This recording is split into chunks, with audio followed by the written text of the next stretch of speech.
हाय. काल आम्ही बटाटे भजी केलेली. त्याचा व्हिडिओ आज मी अपलोड करते.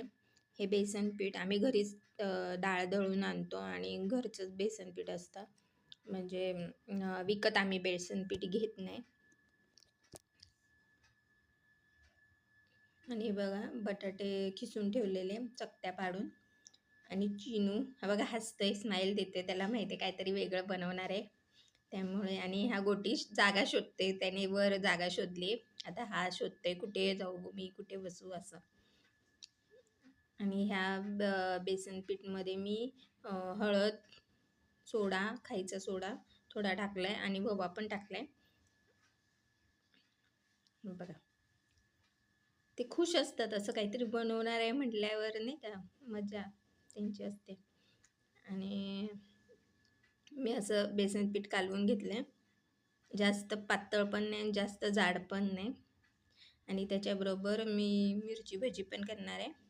त्यामुळे या बघा मिरच्या धुवून स्वच्छ ठेवल्यात बाजूला. कढई घेतली. कढई आता गरम करायला गॅसवर ठेवले. गॅस चालू करून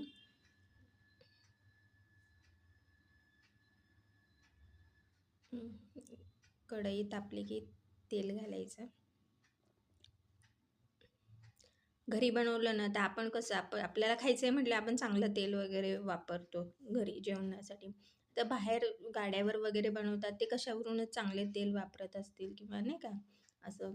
म्हणून आपलं घरी केलेलं कधीही चांगलं. आणि हे बघा चिनू गोटीसाठी त्यांच्यासाठी आधीच पहिला घाणा हा त्यांच्यासाठीच असतो. कारण की त्यांच्याकडे असं थांबणं वगैरे काही पद्धत नसते की लगेच ते ताव मारतात. त्यामुळे पहिला घाणा हा त्यांच्यासाठी काढला आहे. आणि त्यांना प्लेट भरून दिलं की मग काही टेन्शन नसतं. मग आपण आपलं पुढचं काम करत राहायचं.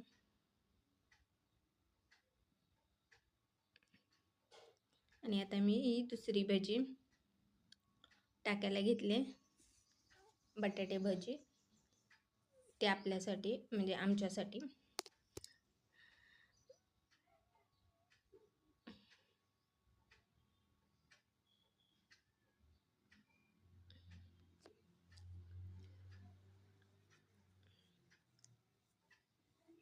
काही काही वेळेला गाड्यावरची भजी बघा ना एकदम म्हणजे असं अर्धी कच्चीच असतात.